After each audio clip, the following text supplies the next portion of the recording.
ഇന്ന് നമ്മൾ എത്തിയിട്ടുള്ളത് കോട്ടക്കൽ കുറുകത്താണിയിലുള്ള അബ്ദുൽ മജീദിന്റെ വീട്ടിലാട്ടാണ്. ഇവിടെ വന്നു കഴിഞ്ഞിട്ടുണ്ടെങ്കിൽ നമുക്ക് ഇൻക്യുബേറ്റർ കാണാൻ പറ്റും. 6 തരത്തിലുള്ള ഇൻക്യുബേറ്ററുകൾ കാര്യങ്ങളാണ് ഇവിടെ ഉള്ളത്. ഇതാണ് 60 കോഴിമുട്ട വെക്കുന്ന മാനുവൽ ഇൻക്യുബേറ്റർ. ഇത് താറാവാണെങ്കിൽ എത്ര എണ്ണം വരെ പോകും? താറാവ് ഒന്നിന് ഏകദേശം 50 മുട്ട വെക്കാൻ. ഇത് എൻ്റെ ഓട്ടോമാറ്റിക് ഇൻക്യുബേറ്റർ ആണ്. ഏകദേശം 35 കോഴിമുട്ട വരെ വെക്കാൻ പറ്റും. ഇത് റേറ്റ് വരുന്നത് ഏകദേശം 1600 രൂപ റേറ്റ് വരുന്നത്. ഇത് വരുന്നത് 60 മുട്ടന്റെ വരുന്നുണ്ട് അല്ലേ? ഇത് 3000 റേറ്റ് വരും. ഇതാണ് മൂന്നാമത്തെ മോഡൽ അല്ലേ? അതെ അതെ. ഇതെങ്ങനെ സെമി ഓട്ടോമാറ്റിക് എന്ന് വെച്ച് കഴിഞ്ഞാൽ എങ്ങനെ റെഡി? സെമി ഓട്ടോമാറ്റിക് തന്നെ ജസ്റ്റ് നമ്മൾ കമ്പി വലിച്ചു കൊടുത്തിട്ടുണ്ട് ഓട്ടോമാറ്റിക്.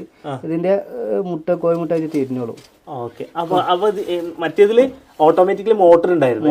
അപ്പൊ ഇതിന് മോട്ടർ ഇല്ല. ഇതിന് മോട്ടറിന്റെ ആവശ്യമില്ല. 4ാമത്തെ ആയിട്ടാണ് 100 കോഴിമുട്ട വെക്കുന്ന മാനുവൽ ഇൻക്യുബേറ്റർ ആണ് വരുന്നത്.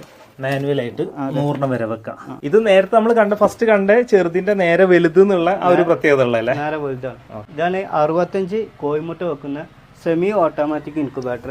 ഇതാണ് 60 കോഴിമുട്ട വെക്കുന്ന ഓട്ടോമാറ്റിക് ഇൻക്യുബേറ്റർ അല്ലേ? ഇതിന്റെ പ്രൈസ് റേഞ്ച് എങ്ങനെ വരുന്നത്? ഇതിന് റേറ്റ് വരുന്നത് 3600 ആണ്. 1 വർഷം ഗ്യാരണ്ടി ഉണ്ടാവും. സെമി ഓട്ടോമാറ്റിക് റേറ്റ് വരുന്നത് 2300. പിന്നെ മാനുവൽ ഇൻക്യുബേറ്റർ 100 വെക്കുന്നത് 2000. ഓട്ടോമാറ്റിക് ഉണ്ട് 35 കോഴിമുട്ട വെക്കേണ്ടത് 3000 റേറ്റ് വരുന്നത്. പിന്നെ സെമി ഓട്ടോമാറ്റിക് ഉണ്ട് 40 കോഴിമുട്ട വെക്കുന്നത്.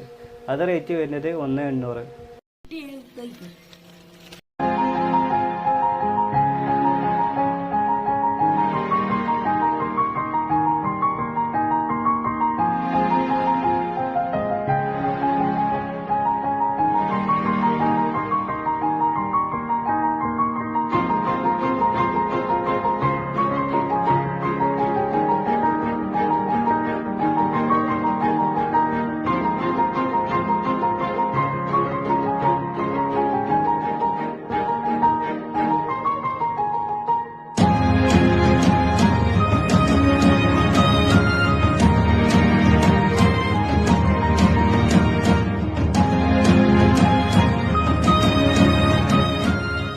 ചപ്പിലക്കോഴിയുടെ മുട്ട എന്തായെന്ന് അറിയാനുള്ള ആഗ്രഹം കൊണ്ട് നമ്മൾ ഇന്ന് ഇൻക്യുബേറ്റർ തുറന്നു നോക്കിയതാണ്. ആദ്യം നമ്മൾ അട വെച്ചിരുന്ന ബ്രഹ്മക്കോഴിയുടെ മുട്ടകൾ വിരിയാൻ തുടങ്ങിയിട്ടുണ്ട്. സൈഡിലായി വെച്ചിരുന്ന ചപ്പിലക്കോഴിയുടെ മുട്ടകൾക്കകത്തുകൂടി പ്രകാശം കടത്തിയിട്ടപ്പോ സംഭവം വിരിയാറായിട്ടുണ്ട്. പിന്നെ മുട്ടക്കകത്ത് കുഞ്ഞുങ്ങളുടെ ചലനങ്ങൾ വ്യക്തമായി കാണാൻ പറ്റിയിരുന്നു. 1-2 മണിക്കൂറിന് ശേഷം വന്ന് നോക്കിയപ്പോ നമ്മുടെ ബ്രഹ്മയുടെ കുഞ്ഞുങ്ങൾ 5 വിരിഞ്ഞിട്ടുണ്ടായിരുന്നു. ബാക്കിയുള്ള മുട്ടകൾ വിരിയാനുള്ള തയ്യാറെടുപ്പിലാണ്. വീണ്ടും ഒരു 3-4 മണിക്കൂറിന് ശേഷം ചെന്ന് നോക്കിയപ്പോഴേക്കും 11 മുട്ടകൾ വിരിഞ്ഞിട്ടുണ്ട്. ആദ്യം നമ്മൾ അടവച്ച 12 മുട്ടകളിൽ 11 വിരിഞ്ഞു കിട്ടി.